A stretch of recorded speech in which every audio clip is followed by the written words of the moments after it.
Hello guys, welcome back to Bagus Kelana Daily Channel.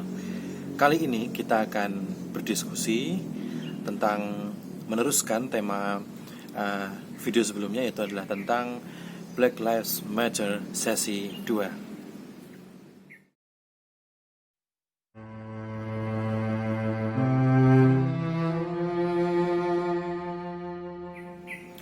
Oke, baik.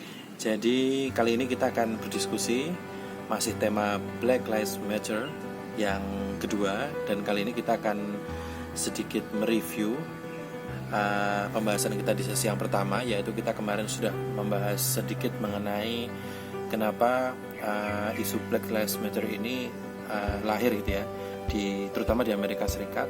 Kemudian kita panjang lebar di sesi pertama berbicara tentang tokoh kita yang satu ini adalah seorang Presiden Amerika Serikat yang ke-16, yaitu adalah Abraham Lincoln. Nah, kemudian yang sesi yang kedua ini kita akan membahas mengenai seorang tokoh yang juga tidak kalah kerennya dalam edisi Black Lives Matter sesi yang kedua ini, yaitu adalah beliau Martin Luther King Jr. Jadi tokoh kita yang satu ini, Martin Luther King Jr., beliau lahir di Amerika Serikat tahun 1929. Jadi beliau seusia dengan banyak tokoh ya ketika itu. Salah satunya juga adalah Malcolm X, seorang aktivis Muslim Amerika. Beliau juga warga kulit hitam. Nah, Martin Luther King Jr. adalah seseorang yang terlahir dari keluarga religius. Beliau terlahir dari keluarga pendeta di gereja. Nah, Martin Luther King adalah sosok anak yang cerdas. Beliau juga pandai bergaul, sehingga di sekolah beliau memiliki banyak teman. Satu ketika di usia yang masih 6 tahun, beliau mengalami perlakuan rasialis yang sangat membekas di ingatan beliau, yakni beliau memiliki seorang teman kulit putih, dan ketika akan masuk di sekolah, orang tua kulit putih tersebut tidak mengizinkan anaknya untuk berteman dengan King, sehingga Martin Luther King dan si anak tersebut berpisah sekolah.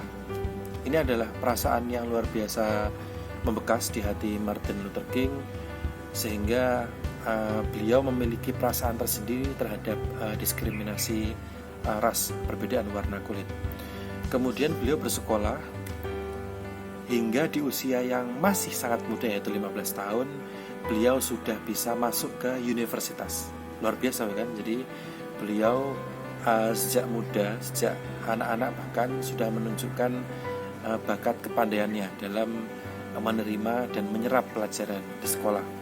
Kemudian beliau menyelesaikan sarjana, melanjutkan di pasca sarjana, dan bahkan melanjutkan sampai ke tingkat doktoral. Dan di usianya yang masih sangat muda, yaitu 25 tahun, beliau sudah mendapatkan gelar PhD-nya, gelar S3-nya. Luar biasa. Kemudian setahun kemudian di usia yang ke-26, beliau mengikuti sejak orang tuanya, bapaknya menjadi seorang pendeta di gereja, dan beliau semakin melebarkan pemikirannya untuk melihat fakta di lapangan bahwa adanya diskriminasi ras kulit hitam. Nah, salah satunya adalah ketika beliau naik bus umum saat itu ya, bis umum itu, ketika beliau duduk di bangku bis, kemudian ketika ada di perhentian selanjutnya ada warga kulit putih yang naik, dan orang tersebut ingin menduduki kursinya Martin Luther King, maka harus diberikan. Nah, ini menimbulkan suatu perasaan yang luar biasa. Kenapa kok kami itu harus memberikan kursi kami kepada warga kulit putih? Bahkan tidak hanya di dalam bis, tapi juga di kantin, di tempat-tempat umum juga demikian. Sampai suatu ketika Martin Luther King mengajak rekan-rekannya untuk memboikot bis umum. Dan ini bukan berlangsung sebentar, tapi juga berlangsung hingga beberapa tahun. Jadi warga kulit hitam yang memboikot angkutan umum itu berangkat kerja dengan berjalan kaki. Nah, karena peraturan ini dibuat oleh pemerintah daerah setempat, bahkan juga di pemerintah daerah lain, pemerintah negara bagian lain, terutama di negara bagian di sisi selatan ya, yang masih kental nuansa rasialisnya, maka beliau Martin Luther King juga masuk dan mendirikan suatu perkumpulan gereja-gereja di negara bagian di Amerika Serikat bagian selatan, hingga beliau semakin dikenal. Beliau juga menjadi ketuanya dan semakin dikenal. Nah, beliau merupakan seorang yang berprofesi sebagai pengacara, dan beliau menangani banyak kasus, baik itu kasus yang terkait dengan rasialis ataupun yang bukan ya. Terutama kasus-kasus yang terkait dengan rasialis, beliau sangat concern ya untuk bisa memberikan solusi jalan keluar bagi kasus-kasus tersebut. Nah, teman-teman sekalian, jadi Martin Luther King Jr. ini beliau bersama dengan rekan-rekannya, dan rekan-rekannya tidak hanya warga kulit hitam ya, juga warga kulit putih yang sepakat dengan jalan beliau. Apa jalan beliau? Jalan beliau adalah perlawanan terhadap peraturan atau terhadap pemerintah setempat dengan cara anti kekerasan, jadi dengan cara damai. Nah, pergerakan seperti ini, model seperti ini sangat dipengaruhi oleh aktivis yang ada di India saat itu, tapi juga sudah sudah terkenal di tahun-tahun sebelumnya, adalah beliau Mahatma Gandhi. Jadi Mahatma Gandhi adalah tokoh yang berasal dari India, yang beliau meninggal di tahun 1948. Mahatma Gandhi meninggal ditembak ya oleh warga Hindu yang mengira Mahatma Gandhi ini lebih dekat atau lebih sering membela kaum muslimin.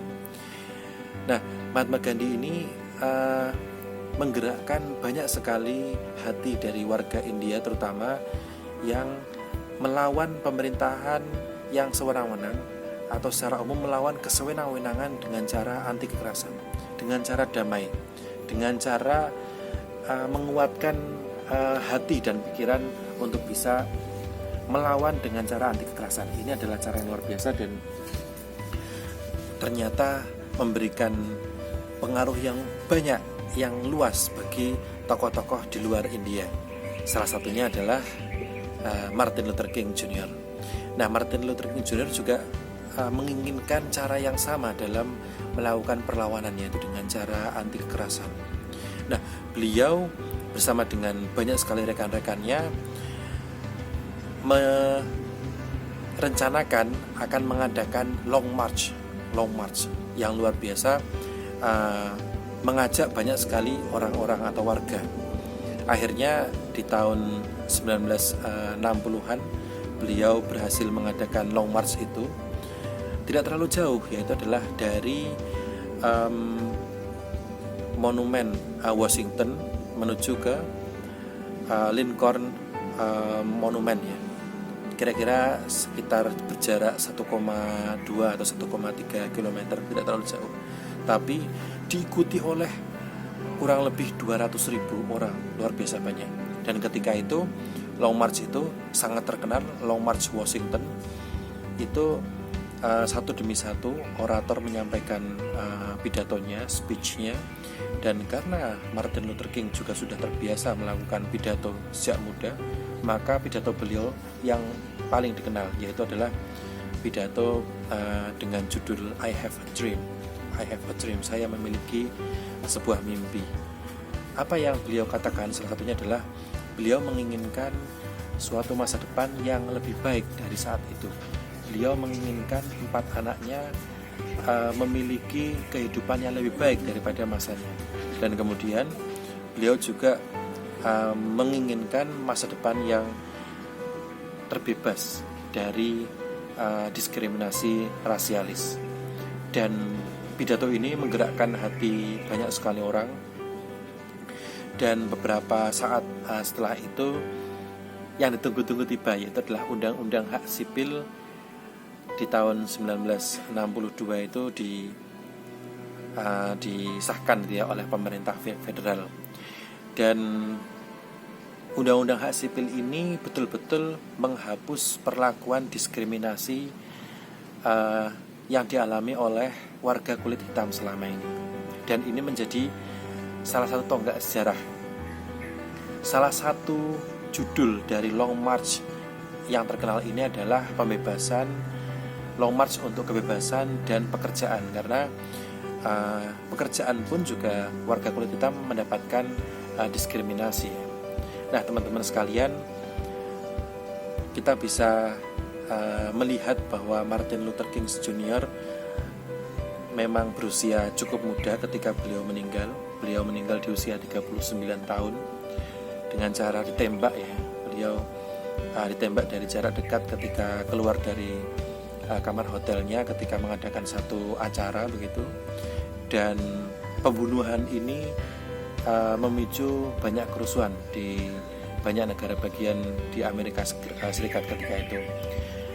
Nah, teman-teman sekalian, banyak sekali pelajaran yang bisa kita ambil dari tokoh kita yang satu ini, Martin Luther King Jr. Dan beliau banyak sekali memberikan inspirasi kepada kita dimanapun kita berada, bagaimanapun kondisi kita berada, bahwa kita sedari awal penting untuk memiliki pendidikan akademis, memiliki pemikiran yang banyak begitu ya. Kita membaca banyak pengetahuan. Seperti halnya di sesi 1 kita berbicara tentang Abraham Lincoln, yang mana beliau tidak memiliki pendidikan formal, tapi beliau merupakan karakter yang haus akan pendidikan, haus akan ilmu.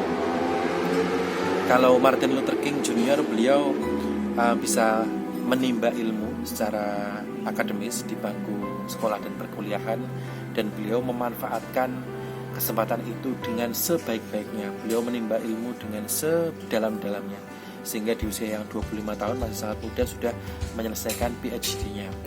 Dan tentu saja beliau tidak menyia-nyiakan kesempatan itu. Beliau menggunakan keilmuannya itu untuk melakukan aksi sosial dengan cara yang sangat luas, sehingga kita bisa melihat sekarang di kompleks dekat Washington Museum, di kompleks Taman Washington, dan juga di dekat Lincoln Monumental, kita juga bisa melihat Martin Luther King Jr. Monumentalnya. Nah, teman-teman sekalian, sebenarnya saya ingin membahas sesi yang ketiga dalam satu tema Black Lives Matter, yaitu adalah Barack Obama.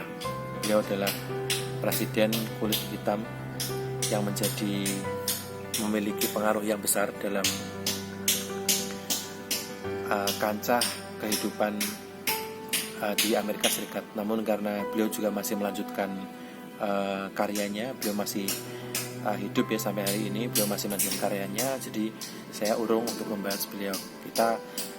Karena channel kita membahas mengenai sejarah, maka kita akan mengedepankan orang-orang yang memang sudah mengakhiri hidupnya, dan kita bisa melihat dari mulai lahir, kemudian bagaimana beliau berkembang, bagaimana beliau itu menempa dirinya di usia muda, kemudian bagaimana seseorang atau beliau itu bisa berkarya, dan bagaimana beliau mengakhiri hidupnya. Jadi satu